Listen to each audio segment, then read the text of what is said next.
Hello, everybody. Are you wondering why there are so many communication breakdowns among people from different cultures? You're about to hear Dr. Barry Regan explain one of the reasons. Barry is a communications expert. He is on the university faculty, professional studies at the School of General Education, Purdue University Global. A couple of months ago, I had a conversation with Barry about his work. You could hear it in blog post 49. He gave a fabulous interview. At the end of the conversation, he started talking about communication differences, and I was so fascinated that I asked him to come back. Barry explains that there is a difference between what is called a high context culture and a low context culture. If two people are talking and one person is from a low context culture and another from a high context culture, at best, they are prone to misunderstand each other. At worst, they can start misinterpreting what the other's words, the meanings, and intentions and blaming the other for it. So how does this play out? Let's talk with Barry and find out. Hello, everybody, and hello, Barry. Hey, Dr. Jane. Regan, Dr. Barry Regan, who is on the university faculty, Professional Studies, School of General Education at Purdue University. University faculty, Professional Studies, School of General Education, Purdue University Global. Yeah. Okay, so I'm so excited about this conversation. I met Barry on a TEDx Red Cafe panel way back in another century. I think it was January. And his specialty is intercultural communication. And I was so fascinated by what he had to say that I invited him to this blog to have this conversation with me on the blog. And we did that in blog 49. And then he started talking about high context, low context communication strategies and how that can mess up racial conversations across the races. And I got so excited. I said, Barry, you got to come back. And so here he is. So, Barry, my question to you is this. One of your specializations is understanding high context, low context communication and the impact of that on conversations across racial differences. Would you please explain what that means? Yeah, no, and thank you, Dr. Jean, for having me back. I'm glad, I didn't put you to sleep enough to where you wanted me to come back. So I appreciate that. So to understand, I think, low context and high context communication and cultural values, I think it's helpful to start off with what is a normal way in which someone would want to get across their message, right? That kind of is the basic way to understand the differences between the two.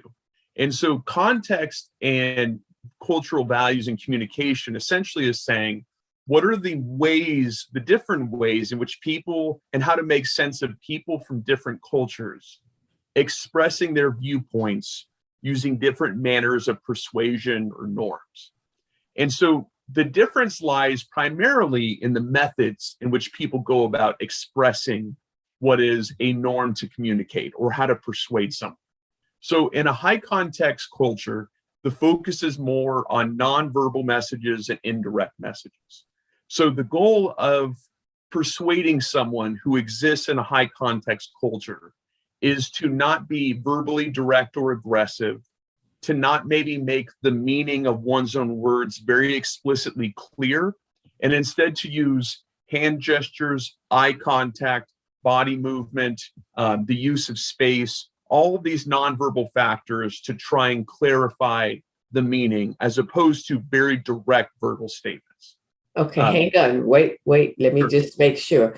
So what you're saying that in a high context, and let's spell that word, context, In a high context culture, people use body language and nonverbals to communicate. And the verbal communication is more indirect. Correct. Okay. Generally speaking, correct. Yep. Okay. So a low context person then would think they're being expected to read somebody's mind. Do you take it there? That could be way in which someone who is only really exposed to or only lived in low context cultures might evaluate it. So a good way that I've kind of been able to conceptualize it for my students in the past is take the example of handing your credit card to someone working, say, at like a restaurant or a fast food establishment, to taking your credit card, running it, and giving it back to you. In a low context culture, you may instead say, may I have your card, please? Thank you. You use kind of verbal statements as a way to interact in a professional level when taking someone's credit card, swiping and then giving it back.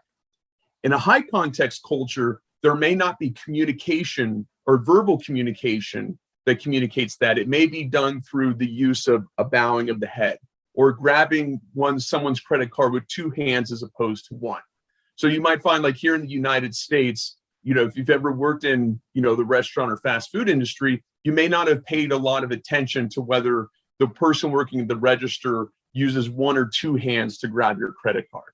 But in a high context culture, that's a much more significant focus because the message being communicated is, I want to add extra attention and to show care to something that is of great importance and value to you. And so as a result of that, I'm going to use two hands, right, as a way to show that care and significance, as opposed to communicating that with you through my words. So that's something that, oh my word. Hang on a minute. I have to wipe it. That's okay. Yeah. Oh, that's incredible. Okay, because I've seen some waiters take my credit card with two hands. I never knew the significance of that. Yeah. And that's not always, but that's often an indication that that person may have spent time, living in countries that are more high context by nature, or maybe you have had parents who instilled that as a value, or maybe had a boss or manager that said, this is how you show the greatest respect for someone's kind, like credit card or debit card. Something that's important to them is showing care through two hands as opposed to one. So yeah, it's a small difference, but it's very significant in what it embodies about larger cultural differences between high and low context cultures. So how does this play out racially? Yeah, so that's a big question, and really, to me, it goes back to the ways in which nonverbal behaviors are interpreted versus verbal behaviors, and which has the greater significance in denoting whether someone is acting racist or not. And I'll give you one that I'm sure, like Dr. Jean, I know that you will have far more experience with this one than me. But one that I've, talked with a lot of, especially Black women about this, and read up on this and talked with different folks about this as well. There are several Black women in my life who have said that growing up, they had a lot of white folks say, "Oh, your hair looks so cool. Can I grab your hair and touch it?" And the act of saying that and making that kind of verbal statement, I think for especially a lot of white folks who are not cognizant of what message that could send from a high context perspective. The argument often is made is like, look, that person who's often white is seeing something that's different and therefore using their verbal messages to say, this is different. I haven't experienced that. Can I touch your hair so I can now have that experience and that understanding? So if viewed through a specific low context cultural lens, often the case is made, that's not racist, that's not otherizing to that Black woman because I'm just asking about your hair, right? Whereas to the Black women in particular that this happens to, what that nonverbal or that high context message is, you are weird, you are different. how you look and how your hair is styled and how it naturally is different, I'm going to make those differences really highlighted in a really awkward way. And I'm going to essentially out myself as not understanding and respecting your own bodily autonomy. I'm instead going to use it just as a way to fulfill my curiosity.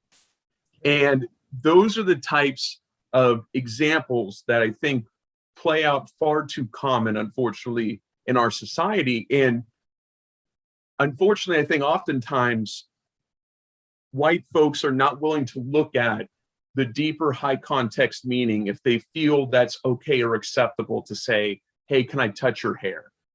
Because if you're taught to then to ignore or not be aware of kind of the more indirect interpretations of your words, then it allows you to get away with saying or acting in ways that may be very demeaning to that other person based off what their experiences are, based off of kind of culturally, historically, what they and others who look like them have gone through. So I don't know if that example like kind of communicates that clearly, but I think that is a big example of how there are certain folks who would say, no, that's not a racist action because I'm just asking about your hair. But I think in viewed through a high context cultural lens, it is kind of by nature a racist action because you're otherizing that person by using their body and their hair as like something to experience and as something to take control of, as opposed to respecting it on an autonomous equal level.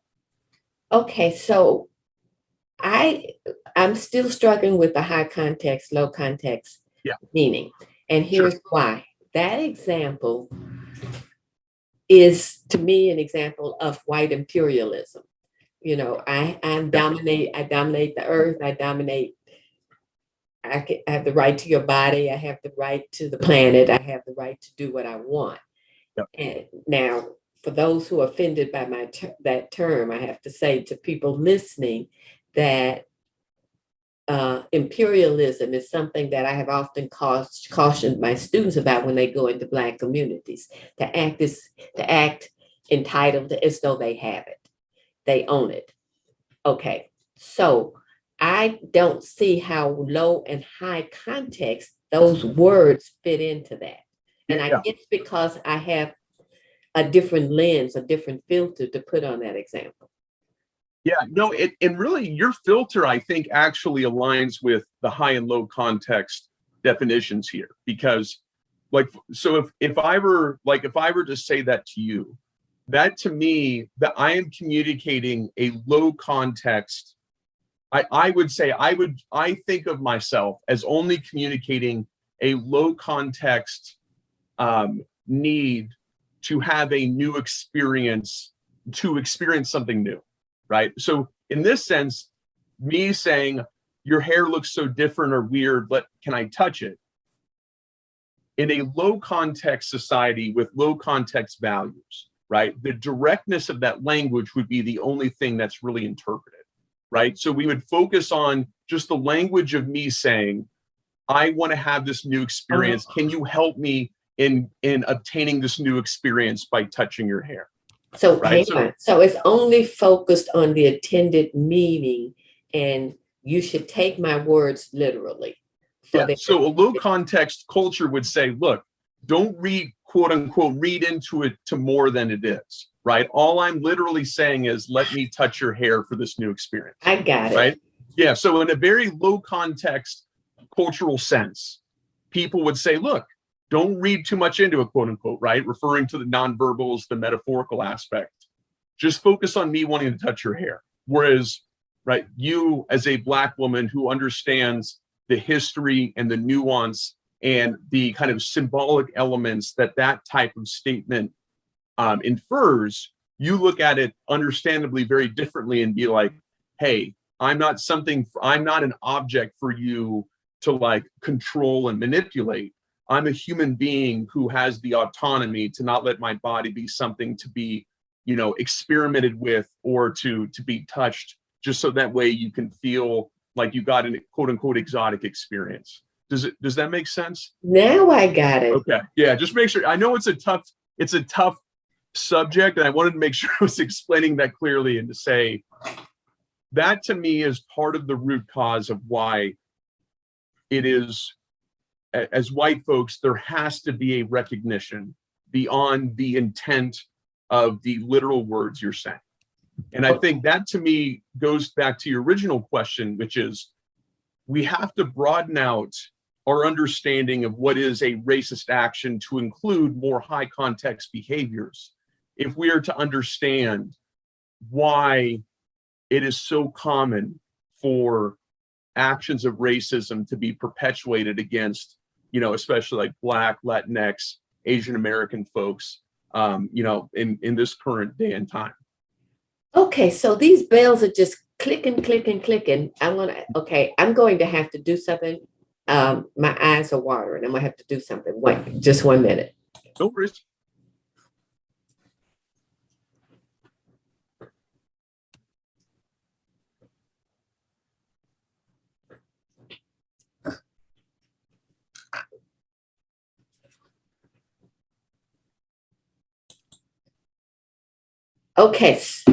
Okay, so here's I'm all excited.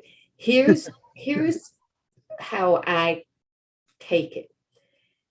In my world, social work world, we always talk about contextualizing. And by contextualizing, I guess that means put the context in it. It's a high context request to contextualize it, place it in context. It's don't place it as a single isolated incident. So a low context would be, I'm looking just at the single isolated incident, independent of history, nonverbals, anything. Yeah, you're right. That is a way to understand it. I think by definition, what it's getting at is low context is the meaning is hyper specific to the like nonverbal or verbal messages being used.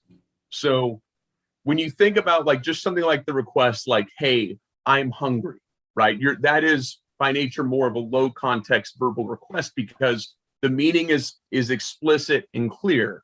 Where someone in a high context culture may communicate that message differently because they don't want to, you know, say offend someone or be too direct or cause conflict. So they might say, gosh, you know, I haven't eaten since like 8 a.m. this morning, you know, so they might make a statement that is implying that they're hungry, but not directly stating it because they don't want, say, maybe in this case, the direct verbal message to come across as aggressive or misinterpreted.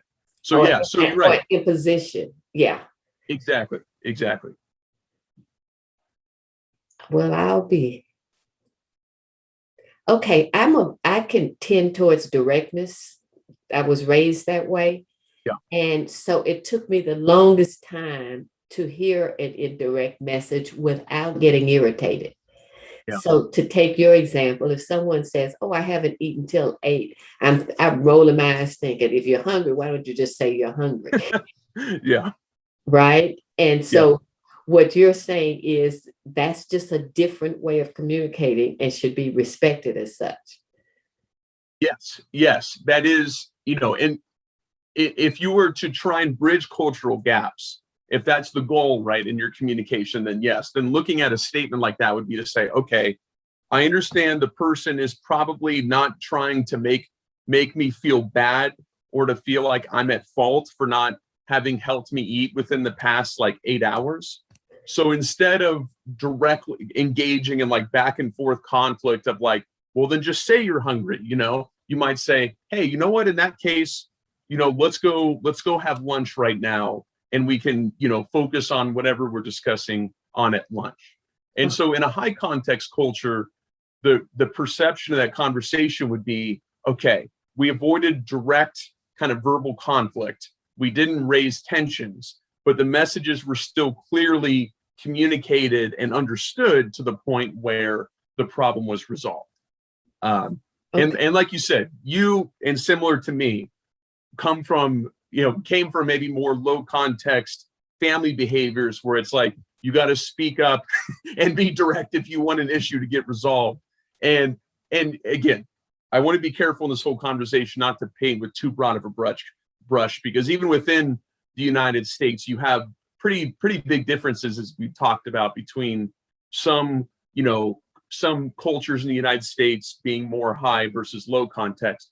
But generally speaking, the United States is a more low context culture where being direct is considered a more acceptable and even, I would say, beneficial way to communicate as opposed to being indirect, which isn't the case in countries that are known to be more high context, that being especially like East Asian countries like China, Japan, South Korea, different countries in the Middle East, several different countries even in South America.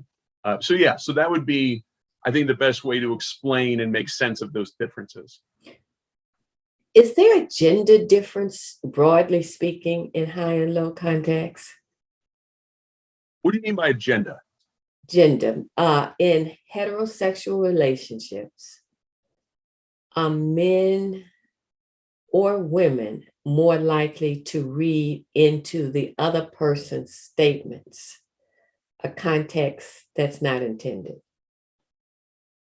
Okay, so I'm trying to make sense of your question. So is your question that will people in high context cultures have a different purpose in communicating, or will they like filter through it differently? Filter. I'm talking about filters. Oh, filter. Yes. So in terms of filter, yes, then that I think speaks to at least in I shouldn't say speaks to, but informs a lot of and makes sense of a lot of the conflict between cultures.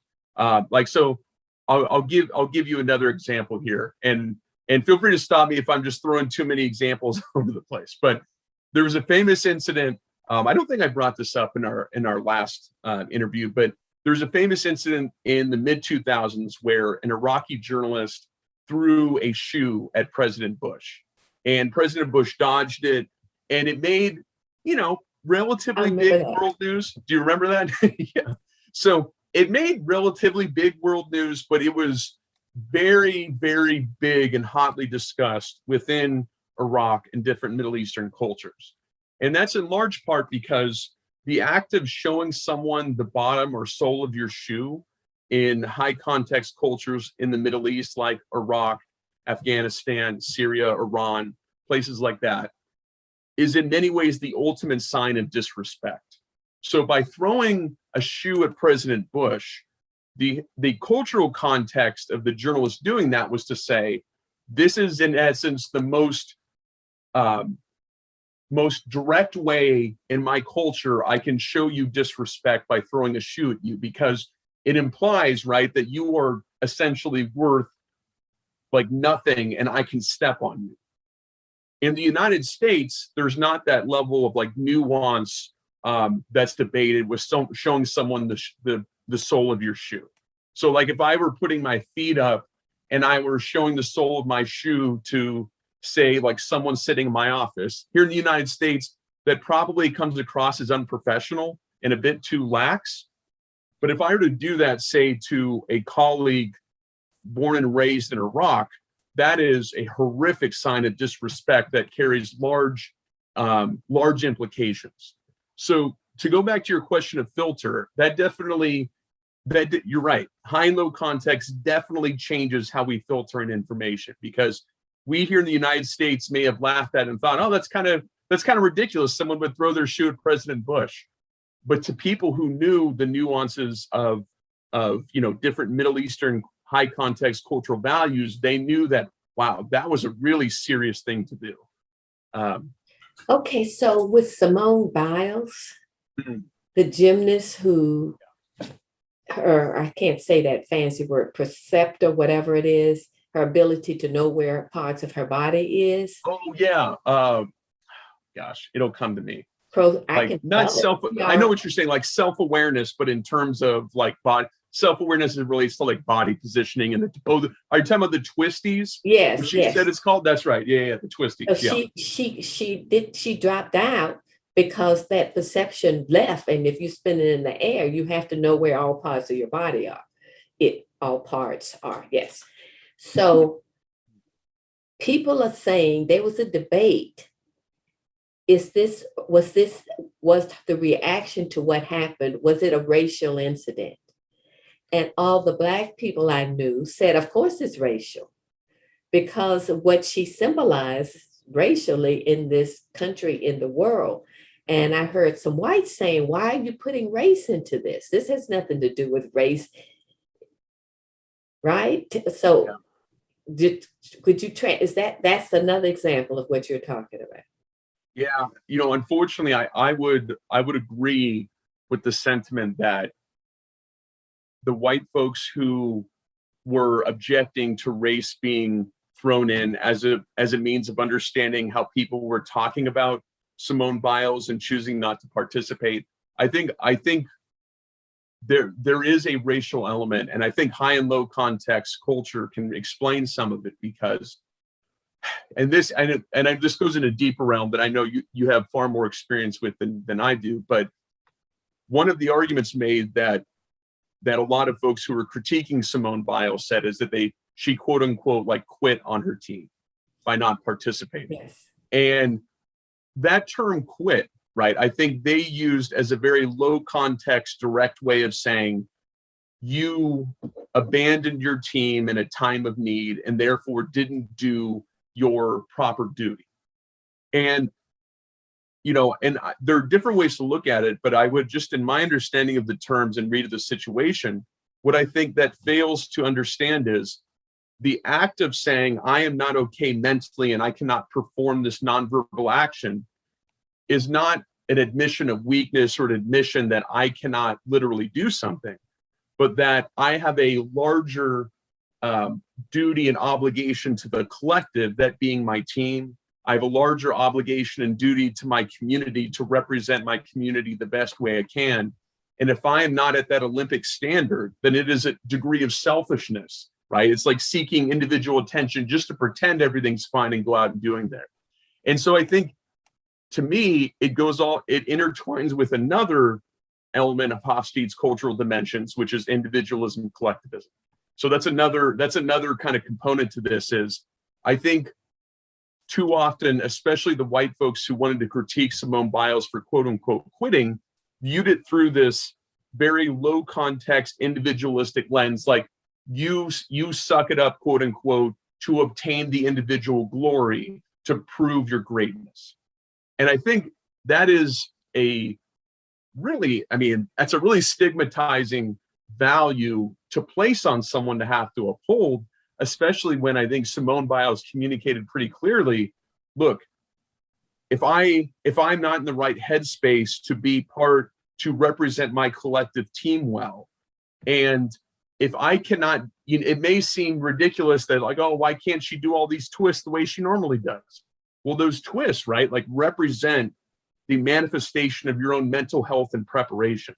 So if you are not in the right mental state to perform that, then I think it would be it's totally understandable in my look at it. And I think others, like you said, pointed to saying, no, that's a really selfless act on her part to recognize that other people may be able to better non-verbally represent her community, that being the Olympic team, more than she could at this moment. And so, so I think in a roundabout way, it is a reflection of folks who want to criticize her not understanding they're coming from a very specific cultural value system perspective. That's individual glory of competition is the ultimate. When I think what the said, unfortunately, I think you froze that you froze for a minute, so I need to. Oh, sorry. Yeah. Okay, so you said begin that sentence again. You froze when you said when I think. Okay. I'm not exactly sure what I'm saying at that moment, but I guess so the white folks who are using essentially the value system, and my apologies if I repeated this, but are using the value system rooted in individual achievement and performance in a very direct and clear way is the ultimate goal. Whereas Simone Biles' statements indicate, I think, more of a collectivistic, high context value system, which is the act of twisting in all these ways in gymnastics has such immense meaning in my gymnastics community for the Olympics I have an obligation to empower others who are better able to perform it at the moment because of maybe one's own mental health than I, as Simone Biles, do. And I think that's where it's totally understandable. And I would agree with the Black folks that you were talking about, which is this is rooted in, I think, an unfair characterization that Black women especially all too often have to deal with. Say more about that last sentence. Oh, about Just Black women all too explain often have to deal with that. it. All too often, Black women have to deal with it. I'm thinking of the person who said, why in the world? He's still talking race. I don't get it. So what do you mean? All too often, Black women have to deal with it? Yeah. So, okay. So there's a lot of other examples I could point to on this. So one is, I'm not sure if you heard, the United Kingdom, they enforced initially before the backlash kind of put pressure on them to stop it. They were going to have a swim cap that for female swimmers to wear, that essentially, not so subtly, was meant to alienate and otherwise the Black women who competed for them, because the manner in which the swim caps operated just did not go with like their hair. And They're so too tight. exactly, they were too tight. And so in that instance, right, it was then incumbent upon, you know, especially Black women to have to say, hey, this rule you're making about the swim cap is rooted in a very biased and discriminatory understanding of what is proper hair for competition. So that kind of, you know, being one example there. The second, another kind of set of examples I could point to is the manner in which, you know, I had a student actually give a great speech on this, and she made it to, gosh, pretty far in the national championships for speech and debate in 2014. And it really impacted me, because when I listened to her give the speech and hear her argument, it really resonated. So she talked about how for the cover, I believe it was Ebony magazine, Beyonce had her hair that was very straightened, like blonde. It wasn't at all her natural hair. And the student gave this great speech talking about how on covers of both mainstream quote unquote white magazines, as well as magazines geared towards African Americans, there's this pressure put on Black women to have hair that's straightened, have hair that is maybe blonde or lighter, and to not go with quote unquote natural hair. And so each of those examples, even though they're specific to hair in different contexts, what they indicate is a long litany of cases in which Black women's bodies and appearance and look is picked apart on a public stage in a public way that many other races of just even specific women are not. And unfortunately, I think that speaks to the other set of concerns related to mental health that, you know, that I think maybe not Simone Biles was intending to say, but the conversation is raised of too often Black women, based off how they look or how they act or what they say, have to endure greater scrutiny and a greater degree of maybe, I guess scrutiny would be the best way to put it. And so, yeah, so I think that's an elaboration on the comment that Black women too often have to bear the brunt end of it, in part because of the long legacy of their words and their actions and how they look being picked apart to such an enormous degree. Yeah. Okay. Thank you for that. There was a great poem that was sent around Facebook, and I might post it if I can get the permission underneath this interview. Yeah. Okay. So let's just switch gears. We just have a few minutes, but I'd love to hear you talk about this article you sent me. It's why I'll never apologize for my white male privilege. What struck you about that article that you sent it to me? It was published in Time magazine. Yeah, you know, it's a little on the older side now. It's from May 2014, but then I remember when it was posted, it was a big deal amongst people who, you know, were into reading and talking about discussions of white privilege. And it, even all these years later, it caught my eye because it was written by, at the time, a freshman student at Princeton. And I noticed amongst, especially a lot of my more conservative friends, it being used as like, this is the opus that like irrefutably defeats discussions of white male privilege.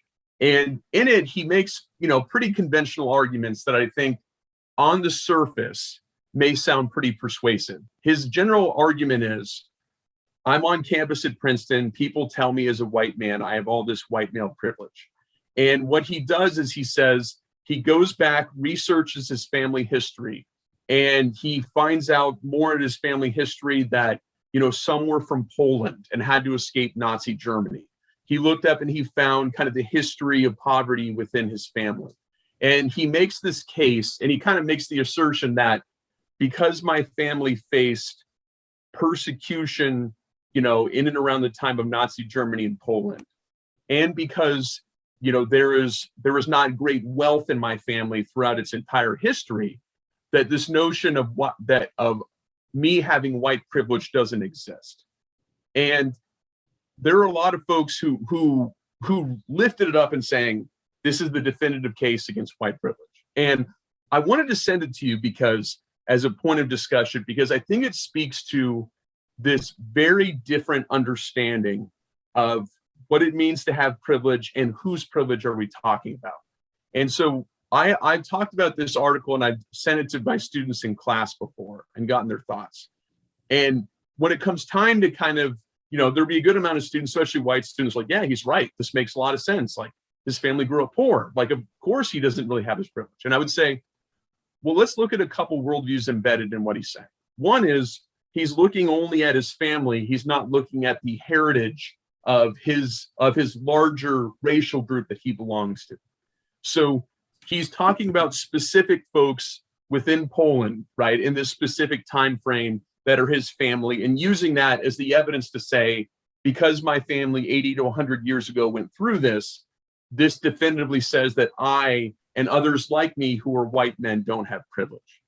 But as we kind of were talking about, in our last interview, privilege is not the degree to which you individually and your family had hardship. It's the larger structural components that explain why throughout the history of, say, a country like the United States, why is it that consistently African Americans have higher poverty rates, lower education rates, higher incarceration rates, increased rates of being killed by police officers and being victims of police violence, higher instances, especially of Black trans women having much higher instances of sexual assault, domestic violence than are experienced by white trans women. And the reason I bring those types of examples up is that it kind of forces this discussion into kind of like a twofold component. To explain all of those disparities, you would either kind of have to prove that there are like cultural deficiencies at play that explain why African Americans continue to be at a disadvantage kind of element in society. I think that was his point. And that's the thing, right? And that's where he's trying to make what we might call, he's trying to make the silent part come out loud, which is to say, there are cultural deficiencies that explain this. The problem, though, I mean, as you know this, even better than I do, and people who study this issue know, that is rooted in this kind of eugenics, early 20th century assumption that Yes. Black people had lower cognitive abilities, had decreased learning capacity, were essentially inferior beings. And as we know, and we talked about this last time too, race is not primarily a biological construct. It's a sociological one. So you can't make biological claims about someone essentially having cultural deficiencies if we know that race is not primarily biological.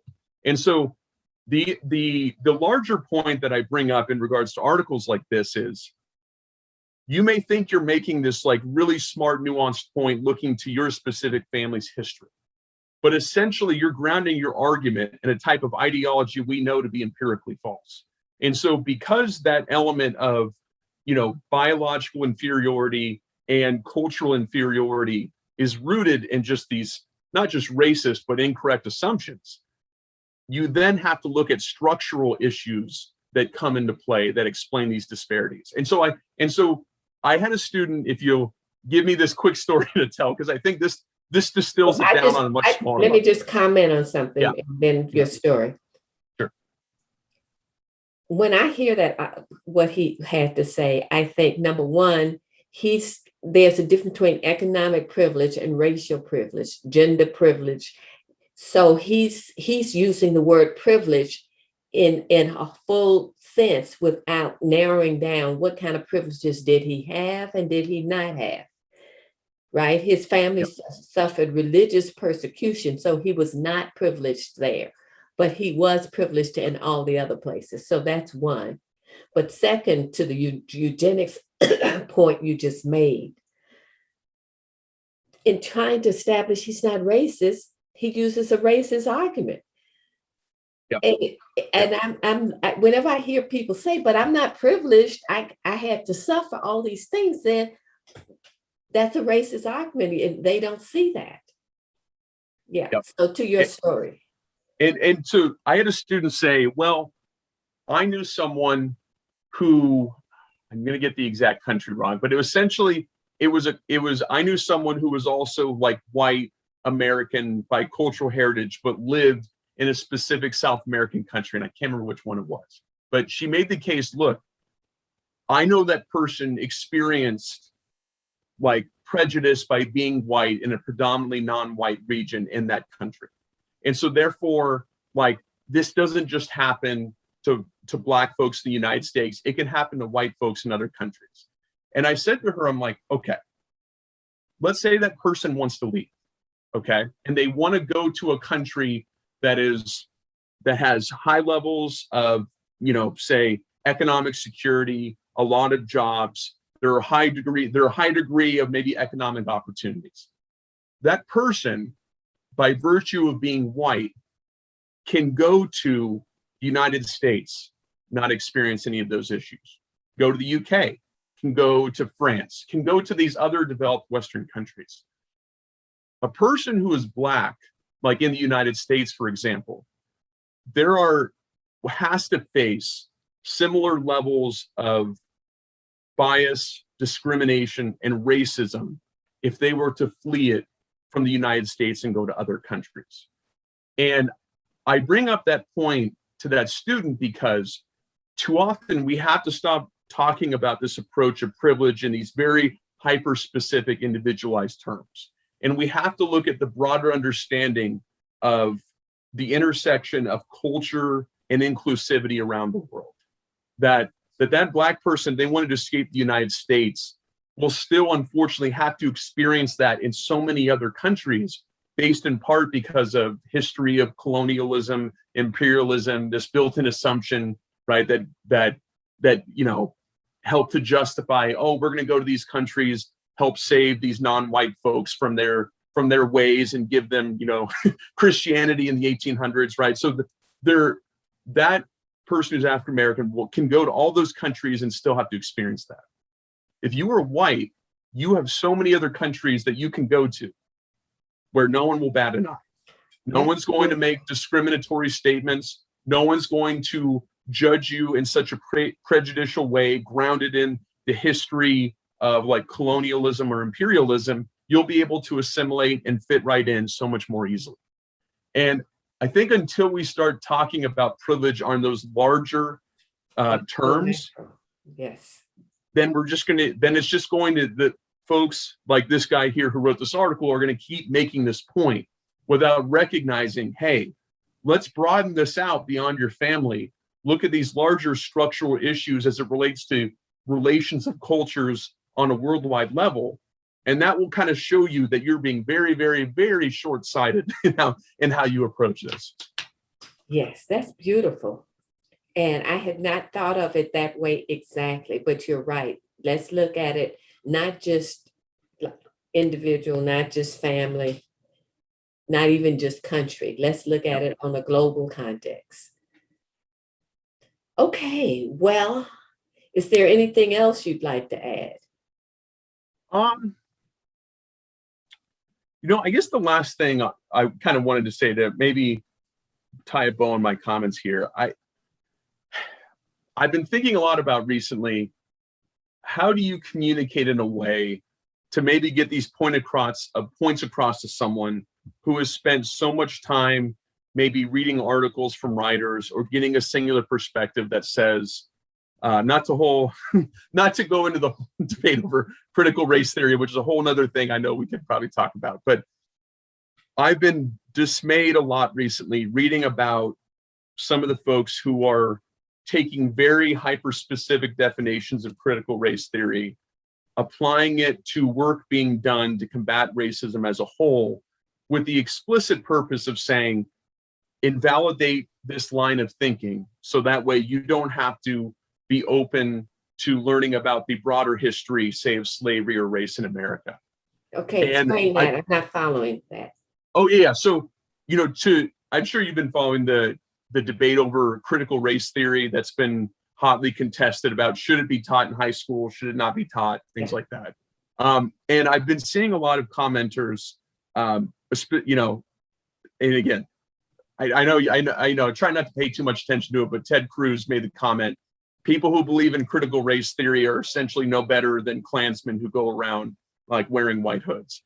And I've been thinking a lot about how do we get people to look beyond those types of beliefs about something like critical race theory. And this will, I think, hopefully kind of tie back to your point about high and low context cultural values.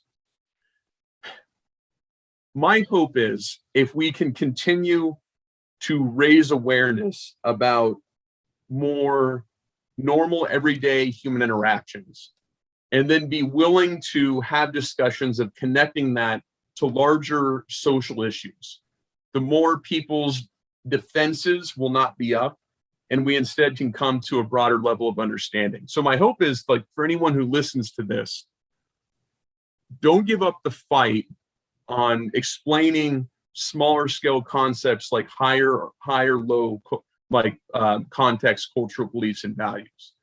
Because if you can find areas of agreement on just the definition of those terms and understanding how they function, that's an important first step to getting people to see, hey, something like critical race theory is not this ideology that's meant to like demonize white people and make white people feel like they're the devils of the earth, but it's instead to say, let's apply smaller scale cultural differences and explain why is there this difference leading to this inequality on a social level. And if we agree that this inequality exists, shouldn't we do something to minimize it? And that's my hope, is that we can take high and low cultural context values like we've been discussing and get people to agree on what it is, so that way we can start being more on the same page and applying it to broader social issues. Barry, that's why you're here. Well, you're right. And I guess, and maybe that's the point we've been making, but that's kind of my hope, is because I myself have felt a lot of times like, man, this is so exhausting just to get people to understand basic things about pretty non-controversial concepts. But I've had good people around me, and and I've had just conversations myself. It's like, you can't give up the fight in having these conversations in a civil way, because the more there is that agreement on smaller scale issues, the more that hopefully can pave the way for being on the same page in bigger ones. So yeah, so thank you for giving me the chance to even talk about that. I appreciate it. Well, I share that hope. And what I want to add is, I think what you bring to the table with the high-low context discussion is an explanation. Yeah. People who are objecting to critical race theory don't have a concept of why there's even a difference in perception, right? Great point. Yeah. You're saying, here's a filter that helps explain the difference in and breakdowns in communication. You're giving an explanation. So my hope is that the more people understand why the difference even exists in perception, the better chance we have of creating the world we want to have. Yep, I totally agree. I'm with you. And just, yeah, thank you again, Dr. Jean, for just giving me a chance to talk about it. Because, it's hard to have these type of really honest, frank conversations in different arenas where we normally discuss these things. So I appreciate that. Well, I am so glad you're willing. And that's what we count on, courageous people all over. In my mind, I meditate daily. And one of the things I meditate on are the courageous people of all colors all around the world who are stepping up, who are willing to take the risk of speaking their truth. So I thank you for that. Yeah, no, thank you. And I hope you keep this up and have more people come on and talk about it, because I've listened to a few others that you've done, and it's really cool. It really is awesome to see this type of forum exist. Okay, thank you. And thank you for that. The concept of low and high context cultures was initially hard for me to get, but I got there. In social work, we talk about contextualizing situations. It's never just two individuals talking. It's people with their different backgrounds and cultures and histories trying to communicate. All of that is part of the conversation, whether acknowledged or not. If one person is focused just on the words and actions in this specific situation, they are using a low context frame. But if the other person, from the vantage point of their histories and what is happening non-verbally or in the background, they are using a high context frame. What he said about Simone Biles is a great example. A low context person probably viewed her as dropping out of the Olympics, as quitting the team. They're focused on that one action by her as an individual in a single time frame. This point of view failed to take into account her broader view of how to best serve her team.